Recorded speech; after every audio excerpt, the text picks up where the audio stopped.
दोस्तों, सब लोगों की सोच एक जैसी नहीं हो सकती, वैसे ही उनको जीवन को देखने का नज़रिया भी एक जैसा नहीं हो सकता।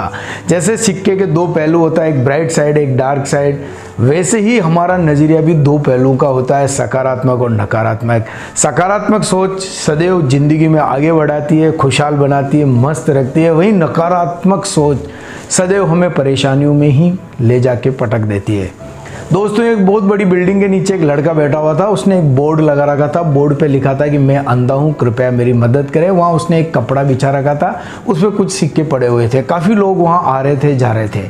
एक व्यक्ति उधर से गुजरा, उसने उस बोर्ड को पढ़ा, थोड़ी देर रुका और उसने बोर्ड को पलट के उसके पीछे कुछ नया वाक्य लिख दिया।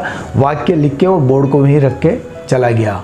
काफ़ी समय बाद वो व्यक्ति वापस जब आया तो उस अंधे बालक ने उसको पहचान लिया कदमों की आहट से और कहा कि आप वही है ना कि आपने बोर्ड में कुछ चेंज किया था, कुछ किया था और बोर्ड को वापस यहाँ लगाया था। कि हाँ, मैं वही हूँ। आपके वो लिखने के कारण मेरी तो बहुत बड़ी इनकम बढ़ गई है, मेरे बहुत सारे सिक्के मेरे इसमें आने लग गए हैं। आपने ऐसा क्या लिखा उसमें? तो उस व्यक्ति ने कहा कि लिखा कुछ नहीं, जो तुमने बात लिखी थी वही बात मैंने लिखी, लेकिन मैंने उसको थोड़ी सी चेंज करके लिख दी। मैंने उसमें लिख दिया कि आज का दिन बहुत खूबसूरत है, लेकिन मैं इसे देख नहीं सकता। दोस्तों, ये नज़रिए की ही बात है। दोस्तों, उसने अपने आप को अंधा बताया, लाचार, बेसहारा बताया। वहीं उसने जो दूसरी बात लिखी, बात वही थी, प्रतीत वही हो रहा है कि ये बालक अंधा है, इसको मदद की जरूरत है, लेकिन उसको पढ़ने वाले को ये लगता है कि कम से कम मैं तो देख सकता हूँ, ये नहीं देख पा रहा है। तो ये जीवन जीने का नजरिया है। हमको भी जीवन को ऐसे ही देखना है। हमें जिंदगी में सकारात्मकता लानी है और सकारात्मक नजरिए से हमें जिंदगी को देखना है।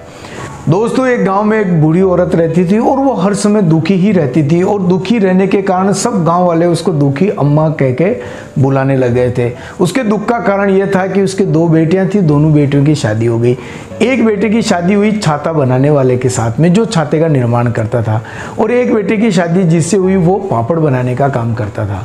तो उसकी माँ यानी वो बूढ़ी अम्मा इस बात को लेके दुखी होती थी। जब दुखी होती, जब बहुत तेज धूप आती तो वो बड़ी बेटी के बारे में सोचती कि इतनी तेज धूप है, इतनी तेज धूप है, अब मेरी बेटी का धंधा कैसे चलेगा? उसको तो छाता बनाती रहे, ऐसी धूप में छाता कौन खरीदेगा? उसका तो नुकसान हो जाएगा। इस कारण से वो दुखी रहती थी।